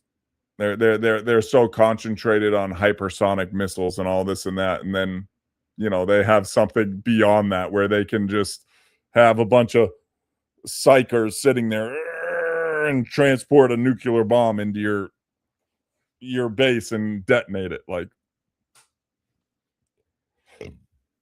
maybe they can, dude. Maybe they can. I'm thinking it's a spy drone. It's funny. It's funny you mentioned that, because I have this book. Of course, I don't have it here, but it's called CIA: The Cult of Intelligence. And in that book, they talk about using a drone in 1963. I remember I've- you telling me this. Yeah, like what the fuck are we talking about? A drone in 1963? Yeah, they were talking about using a drone. Crazy shit. But it goes into operation. Go ahead. I was gonna say it goes into Operation Northwoods. And if you read into Operation Northwood, it was the plan to fly a remote controlled plane into Cuba in hopes they would shoot it down, or we just shoot it down. And then we have a pretense to invade Cuba. So have we had drone technology for fucking that long? Well, that's what I was going to go into. And even before this, like when we go into early technology, right? You look at one of the things that they were testing and it worked was guided bombs. And do you know how they guided bombs? These tests were done. I'm sure you do. You can recall, especially when I say it. But for chat, a pigeon trained to sit inside a missile or a bomb, and it's trained to peck on like a ship. So you have this rough thing, like you initially you kind of got to point this bomb in the direction when you're at a high altitude or whatever, and the pigeon is trained to peck at a picture of a ship. So now this bomb is falling, and it's a free fall bomb, but like with fins, you can kind of guide it. Well, this pigeon is trained to peck at the picture of the ship, the ship being the boat. And so it's pecking and adjusting this missile. There's videos of this. There you go. Yep. Project Pigeon. Watch this shit. And you'll be like, yeah, go. First unmanned was 1849. What are you talking about? A blimp? How did they do that? Anyways, let's watch this real quick. Attempt to create pigeon-guided missiles during World War II headed by the American behavioralist B.F. Skinner using operant conditioning. The pigeons were put into You got to be a real fucking nut job. A real fucking nut job to be like, guys, we've been thinking about this shit all wrong. What we need is pigeons. That's how we're gonna guide these. See, torpedoes. Mike Tyson was on to something all along. Yes, dude. Mike Tyson was trying to make bombs. Domestic terror threat. Mike Tyson. A lot of people don't know about that. Compartments and trained to recognize and peck designated targets on a screen in front of them for treats. The pecks would alter the missile's course, thus directing it towards the target, such as a warship. Initial skepticism led to a tiny $25,000 budget, but Skinner proved in tests that it worked, even with a rapid pace and warlike noises as environmental variables. However, Skinner was unable to get the project to be taken seriously, and on October the 8th of 1944, the project was cancelled because the U.S. military sought different avenues and believed the project. They never used it.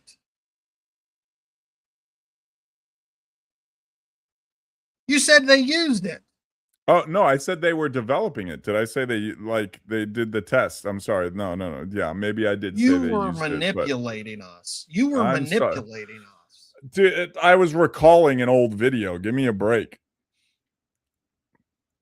Oh God, man, what are you gonna do with people? Anyway, that guy's a fucking nut job.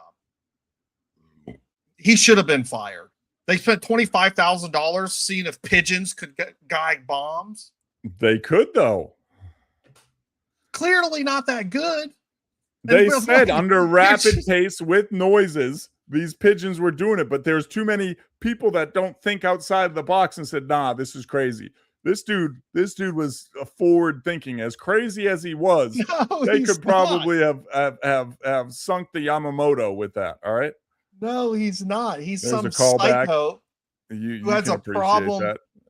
There's a psycho who has a problem with fucking pigeons. He's like, how can I solve two problems at once? He proved it worked. Not good enough. Not fucking good enough. I don't know why they gave him 25 grand. That's how you can tell. Yeah. That's how you can tell. Feeding his pigeons and training them with it. Yeah. If they're willing to spend 25 grand on the pigeon guy, imagine what they're spending on the UFO guys. Little do you know that guy was funded and now works for Mossad. All right. See you later, Quex. Adios, amigo. Yeah, Kinsley, animals were on Earth before us. They definitely were. I think in all accounts they were. But pigeons aren't going to be around very long if we let this fucking nut job keep killing them to guide missiles. He's going to kill all the pigeons. Nah, the pigeons are fine. Anyways, go ahead. Let's move on. I have another case here. This is of the Squiggly. A lot of The people don't know about the Squiggly. Squiggly. You know, it's funny you say that, Quex. I'll try to remember to put the link in the Discord. But that guy who was on Danny Jones, he's an ex-CIA guy. He was one of the older guys who, when Obama came out and officially said Area 51 was real, his generation of people who worked there got flown in and were officially like told, this is declassified. You can actually tell your wives about. And he goes into that. They had a project, and it's crazy the way he describes it. They had a project. They made fake birds in the 60s, and they were using, it was a big ass bird though. It wasn't a pigeon. It was a big ass bird, and he said they used chainsaw engines. That's what he says. But anyways, let's dive into the Squiggly. Oh, so this is. You pulled it down. Oh, you put it back up. It Okay. Yeah, it's You up. pulled It's it. up. Oh, I don't believe it's a joke, Quex. I believe that shit's 100% real. There's been projects since then too, but that's the word. Marine Lieutenant Colonel Marion M. Black Mac. That could be okay. Used to describe the alien that he saw at Wright Field in Ohio. Wright Field is what Wright-Patterson used to be called. Squiggly, he told his son Mike as he lay near death in 1997. Again, this is one of those deathbed confessions. I don't know about you guys. Maybe I shouldn't, but I always tend to believe deathbed confessions. Yeah, like what the fuck are they going to do to me? I'm dead. Yeah, they're not going to get anything out of it.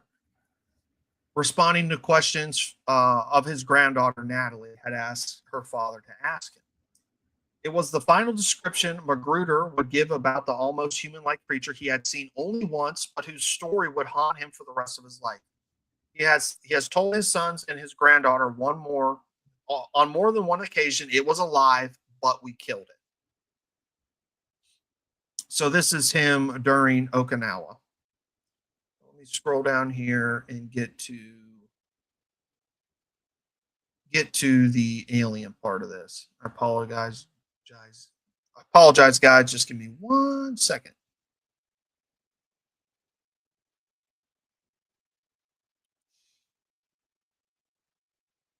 Okay. So as Mark Magruder recounts, his father told him that he and the rest of his class were told that the military wanted his feedback, his thinking on a decision they had to make. It was strategic decision in the area of military and political planning. Basically, the higher ups in the military were looking for guidance on critical decisions they had to make.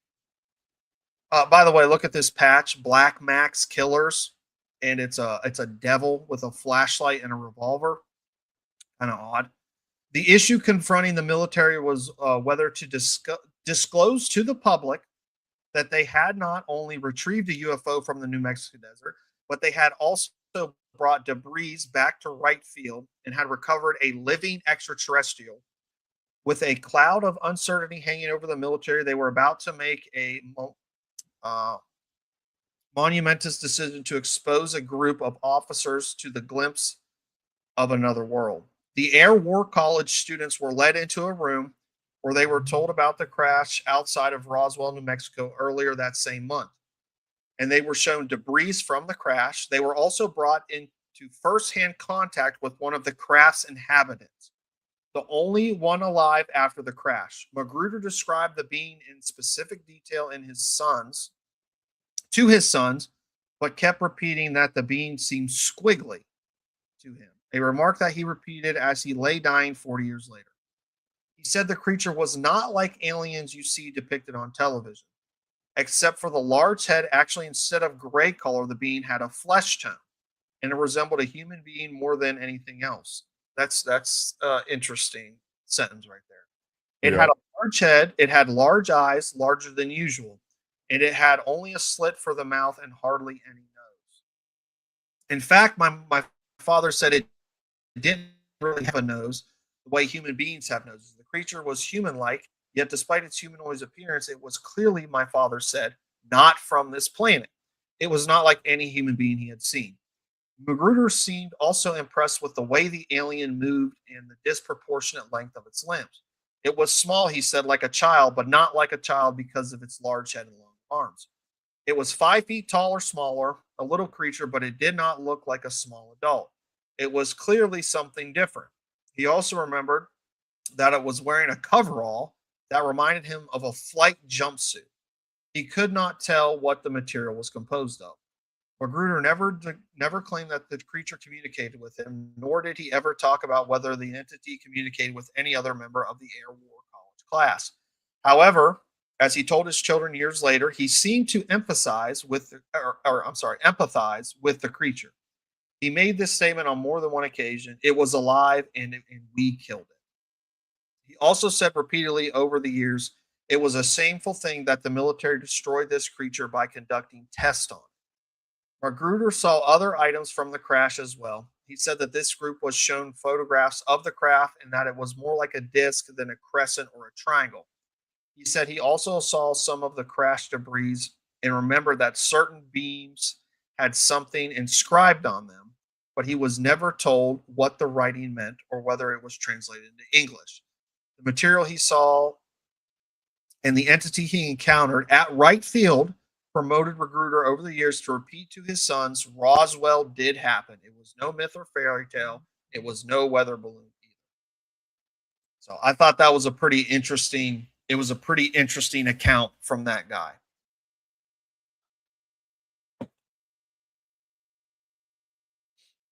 If you're talking, you're muted again. Why am I muting my mic for no reason? I'm sorry. I'm just used to it if because of burping and stuff. But there's a lot of interesting stuff in there. Like when you first read it, why would they be showing it to the guys at the Air War College? It doesn't make any fucking sense. It doesn't. But at the same time, why would this dude say this on his deathbed? Well, at the same time, you think alive. like the landscape of everything in the public, like maybe at that time they were thinking about going public. They were thinking about this stuff and they were thinking about like, well, this is going to be the way of life. So And they needed to get the reaction of those younger generation. Yeah, let's see how you guys react. And it's one of those things where they can still say, you know, this never fucking happened. And we always, when we're talking about this from the outside, we always tend to forget that there's a lot of pressure the government and entities can put on you. You're not going to say this. We know your social. We know your whole family. We know your whole bloodline. Listen, man, you're not going to fucking say anything. No. And when that is put in front of you, you're going to be like, oh, okay, I'm not going to say anything. Yeah. And the other thing too is, dude, he goes into them killing it. Like, yep. And that goes back to that new Stephen King movie. What's it all about? It's all about how we treated the aliens. Like, I don't know. I have my own theories about that movie and some of the messaging in it, but like when I read these accounts, and it's not the first one, there is a lot of these Roswell accounts that say the same thing. There were 3 of these beings in there. One of them died, or 2 of them died. They kept one. It died later. In some accounts like this one, it was killed. And we'll get into this a little bit further with this interview with this woman who worked at Wright-Patterson. She worked at when it was Wright Field. So she's there the same time this guy is. Oh, 100%. Yeah, Shelly. Like Matt said, you know, you don't really have an option at the end of the day. Like your options are keep your mouth shut and take this money, or we're just going to shoot you. But anyways, this is June Crane, and this is a recording of her. It's made long after she worked there, but this is her kind of telling of what she encountered at Wright Field. I'm starting pretty far into it because a lot of this was the presenter talking about it before they actually start playing her clips. So that's why I'm starting here. Life, that adds a lot of credibility. And what would be the most important information directly related to Roswell, Wright-Patterson, bodies, UFOs that you heard that night? Well, she told me that by the time she left Wright-Patterson for the last time in 1952, she said that they were investigating at least 3 crashes of alien vehicles and that there was possibly a 4th. And she did not give me exact locations other than to say that Roswell was one of those. And then there was also an incident where she stated that she had coffee with a man who said that he had just flown from New Mexico and brought in bodies. Now, that is one of the audio excerpts that we have, and I'm going to play it right here. The sergeant, his first name's Clarence, Master Sergeant. I still can't remember that man's last name. Okay. But he was in charge of that airplane. And when he came there... Okay. I think that's an important point. If you're going to lie, you're going to make up a last name. Like, I think that point adds a little credibility to it. Airplane. Well, it was a regular transport. Transport, a military transport. Yeah. And what was it that he said? Came in from New Mexico. He said, what I brought in this morning, and he said that he brought 2 little men in. And he called them little green men. Then he described them as a greenish blue, and they were 4 foot tall, and they were dead. We're talking about non-humans. Non-humans, right. Did he say anything else about them? No, not really. Were there like maybe other ladies there and he's sort of like showing off or telling? No, he wasn't showing off. No. These guys don't show off. This is a serious man. When I'm saying engineers are sort of wacky, there's one thing they're not. It's not a wackiness like you'd think of just being acting like a fool. It's just, it's hard to explain. But they're very serious. They don't tell lies. They don't have jokes. They don't do anything like that. And so when they say something, you don't lie. Was this Master Sergeant breaking security by talking about this? No, because we were all secure. See, when you have security like that, you can't even you can't even take your husband to a party. If we had our Christmas party, we went and there was a guard at the door. And nobody but the people in the branch are the only ones. You can bring your husband and your wife. And when you're at home, you can't talk about your job because you got that. I think that's another interesting point. You know, she's talking about this is the early days of this shit, dude. Like you're talking right after Roswell, and everybody just has the same security clearances at this point. There is no, you know, we hear about these rumored security clearances above top secret, whether I'm not sure if there's any hard evidence as those are real. But that's what she's saying is like everybody had the same security clearance. So they were just all talking about this shit. Like they didn't have control of the information at this point. They didn't, but they did. Like there was no security clearance at the same time, but they all understood. And that's, you know, I don't want to say anything more than someone I know is in a situation that in certain aspects falls under that thing, and they can't tell anyone certain things. They can't tell their parents, their partner. They can't, nothing. They just can't talk about it. And I don't think this would have been the case for June Crane, who was I know, I mean, it was the case, but like, I don't think it was that level back then yet. Like, I think, you know, in these early stages, it was just top secret clearance. I don't know if there was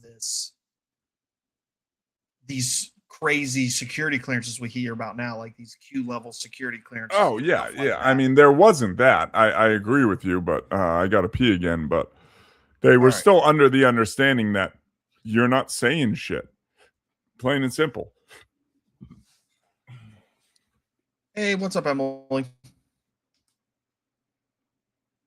In your head, you got security and you're cleared, and you keep your damn mouth shut. That's all there is to it. And it's a big burden because there's times that you'd like to talk about your job, but you can't. Can you elaborate beyond? Sorry, I had to pause it there. I could never have this job because I would not be able to keep my mouth shut. I would have to tell somebody. I can't just live with that shit and be quiet. I would have to tell somebody. On what is on this audio excerpt? Yes, because we also discussed this when we did not have the recording on.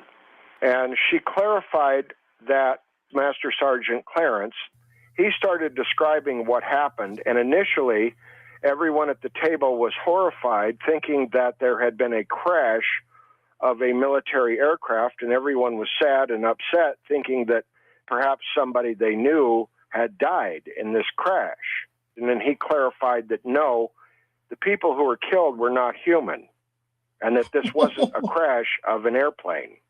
And that's where she heard him describe the little green men who were greenish blue? Yes. There was something that happened later on that day that kind of adds weight to this entire conversation.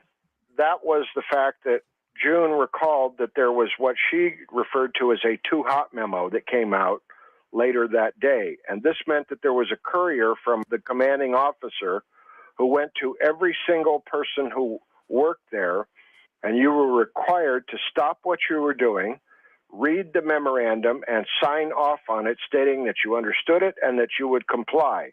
And it was telling everyone that some irresponsible person has been discussing little green men and crash saucers, and that you will cease and desist immediately upon penalty of being discharged and possibly being prosecuted. And the two things that bothered June about this, one was if there was no truth to what this Master Sergeant had told everyone, then why would they even bother with this elaborate procedure?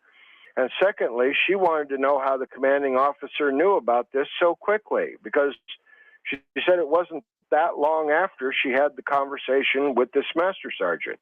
It suggests that the coffee room where they were talking was probably bugged.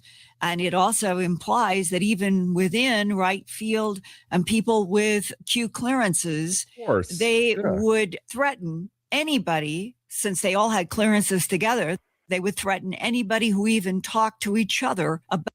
Yeah, this guy, he is the biggest idiot of all time. You got chose to fly in aliens. Chose to fly in aliens, and you were just like, oh fuck, guys. You're just sipping on coffee, like, what? Listen to this shit. Well, you'll never believe this shit. You'll never believe this shit.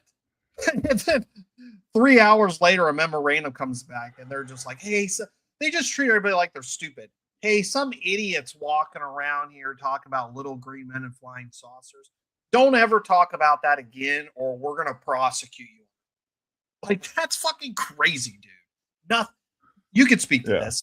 Nothing happens that fast in the military. No. No. Let's keep watching a little bit. About non-humans. Exactly. So in other words, they did not view this as simple office gossip.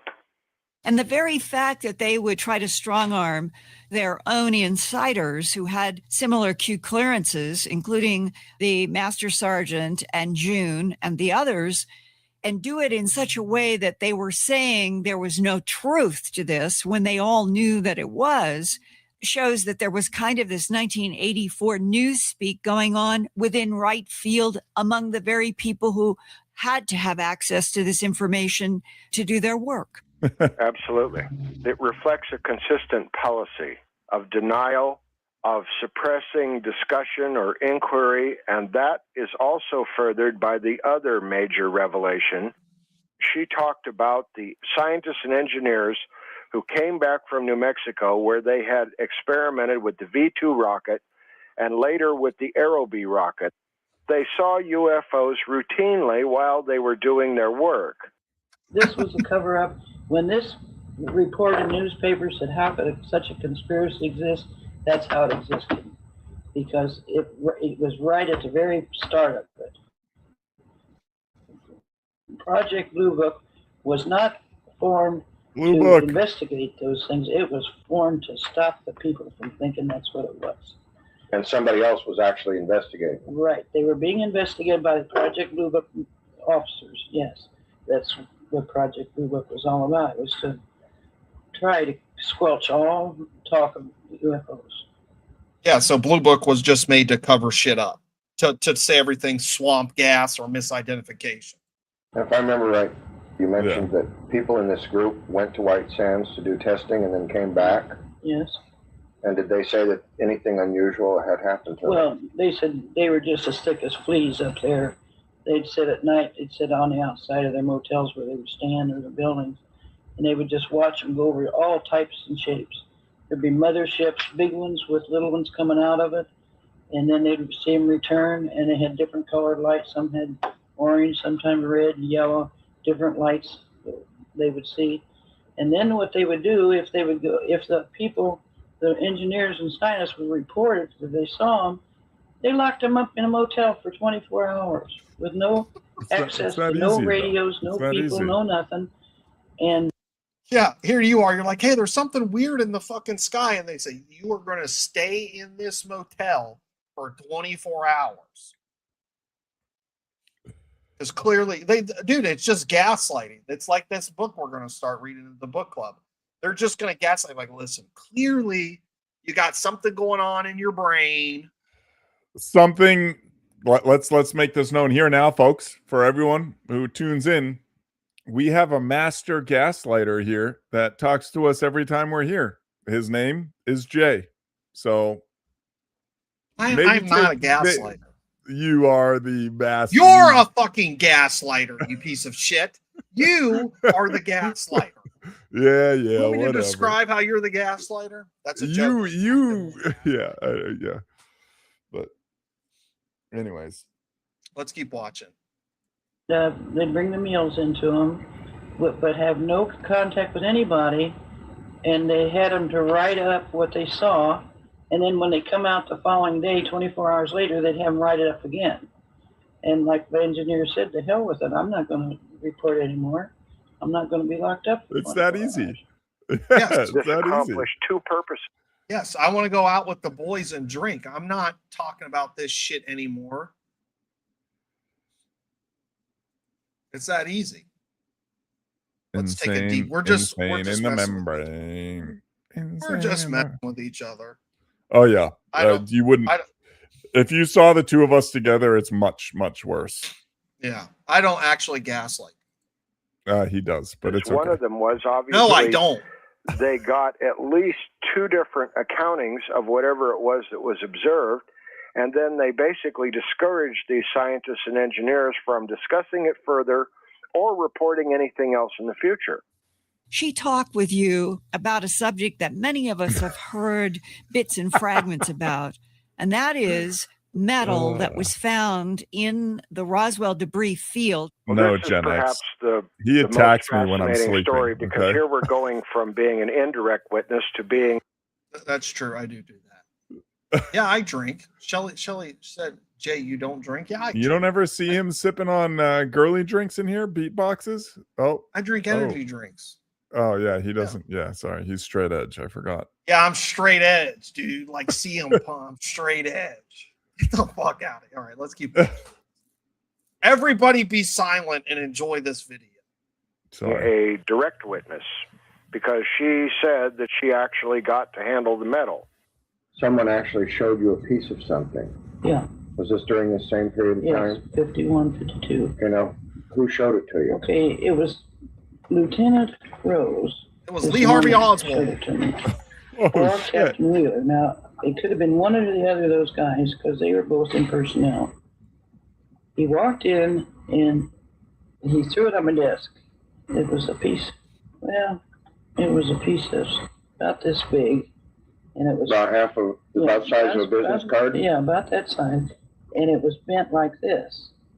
And he says, June, you're a good wrecker. Tear that thing apart. Break that up. And I took it and I bent it and I twisted it, laid it back down, and it got right back the same shape. I got my desk. He says, cut it, try cutting it. I got on my desk, I got my scissors out and I snipped at it, and you know, there was no way I could even cut that piece of metal. And it was as light as a feather. I had it in my hand. I would say that it didn't weigh as much as these two cards. It wasn't that heavy.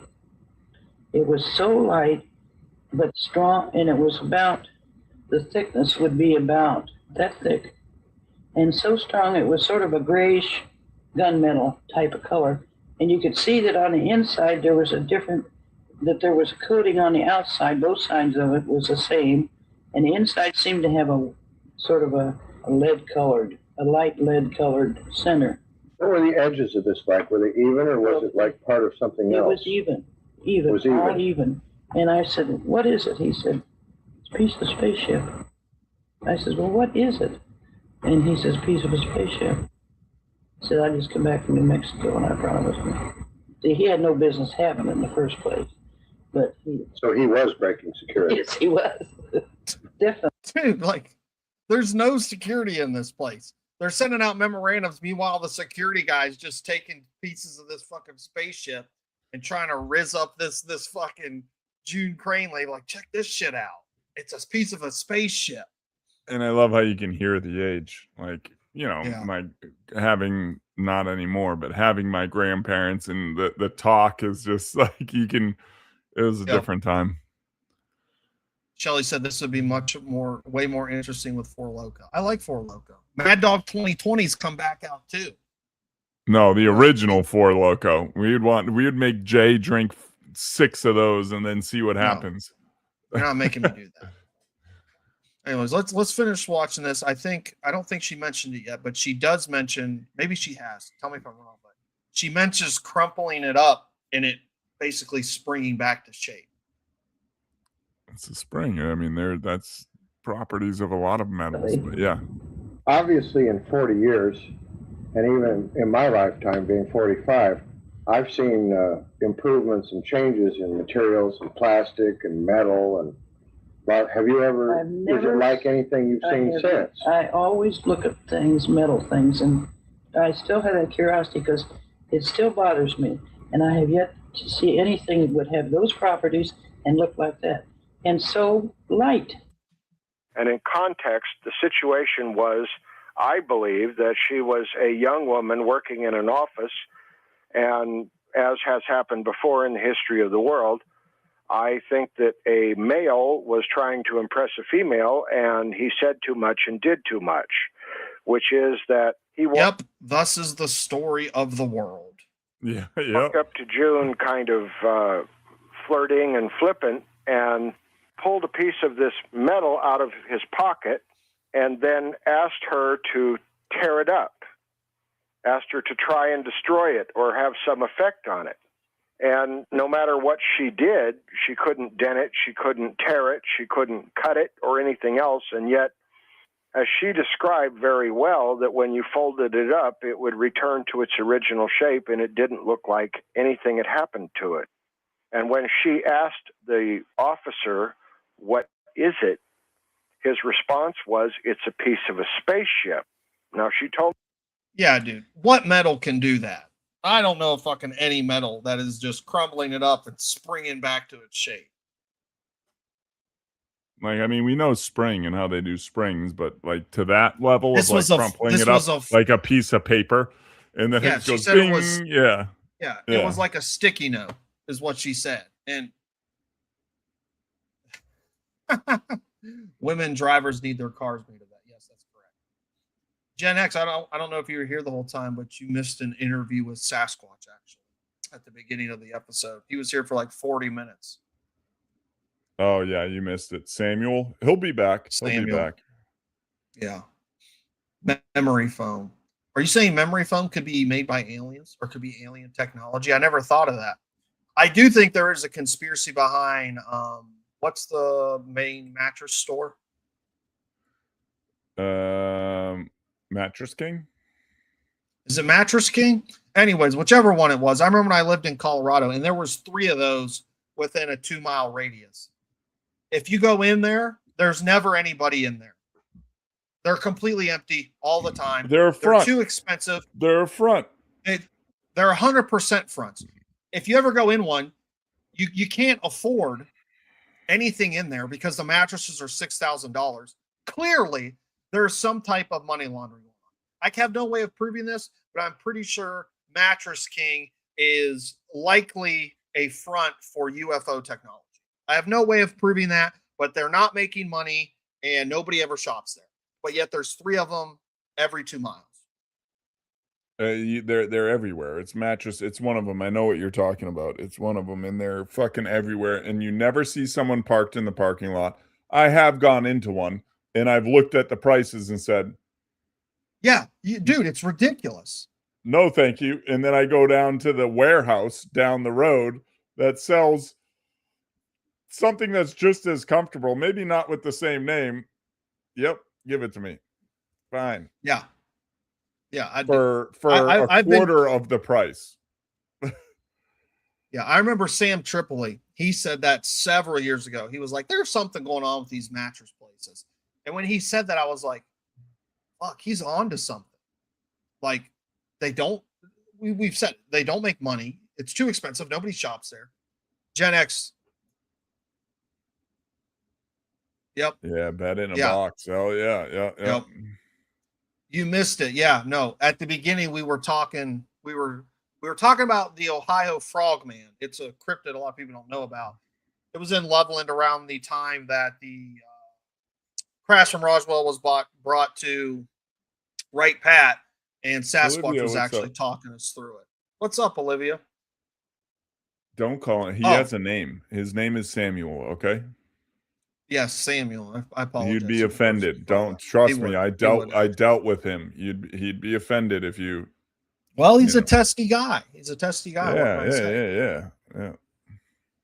Or they're doing the same shit as Wayfair. Yeah, the Wayfair is another fucking crazy thing. We should do an episode on that because people forget how That's a good crazy. idea. Yeah. People, no, I was not here. That was Samuel. Thank you very Oh much. no, Sammy said you have a pet name for him, and we found out you're a lot like Ty. You're a lot like No, Ty, Jay. nothing. I don't even want that guy around here. I'm fully aboard cryptid segregation. I want no part of them. He is a ginger. He is a ginger. Maybe he's Irish. We didn't ask. Do you see Jay's beard right now? He's talking about gingers. Anyways, we're at 2 hours. What else do you got? Let's get through what you want to. That's it. Okay. Oh, sorry. Yeah, let's wrap it up, guys. He's getting tired. Let's wrap it up. Oh, stop it. Now I like you're this. rushing me. You're rushing me. I'm not rushing you. I like this, and I think we need to continue this and continue it. Like, yeah, we talked about. We had our sidebars, which were good, and we had our things to add on to everything. But I think we should continue down, and this should be a thing where we concentrate on one cryptid. Bigfoot. It was Frogman tonight. Bigfoot. The Wendigo. Loch Ness. If you're into that weird shit. Whatever, and we should, because we do have plenty of sidebars on these conversations, and especially if we prepare for it. You guys always prepare. Quex, you're always has the world at his fingertips, but diving into something specifically. Go ahead. Sorry, I was gonna say, if you guys want a good book on cryptids, this is by Linda Godfrey. She's written a lot of stuff. It's called Monsters Among Us. She goes into like the Blair Witch, or not the Blair Witch, I'm sorry, the Beast of Brer Road, which was a werewolf, and then some of the odd stuff surrounding that. whole bunch of stuff. Great book. I read it several years ago, probably pushing 10 years ago, but very, very good book. There's the cover. You guys are interested in that. I think hold it up again. You said there's the cover and took it off in 2 seconds, dude. Okay, there you go. Linda Godfrey, Monsters Among Us. Thank you, Jay. So I think the next cryptid we'll cover will be the Colorado Mountain Bowl. Get the fuck out! Really stop being a dickhead. Get it off the damn screen. And I don't know. That's just the one. That's the one I would like to cover. But we can't do this cryptid shit all the time because I like to. No. Of course not. Yeah, no. You know, we got to talk about not America. You know, it's very important that we talk about other places that have nothing to do with America and the policy and everything else. It's you know, it's that's very important. You're right, Gen X. Yeah. You're right, Gen X.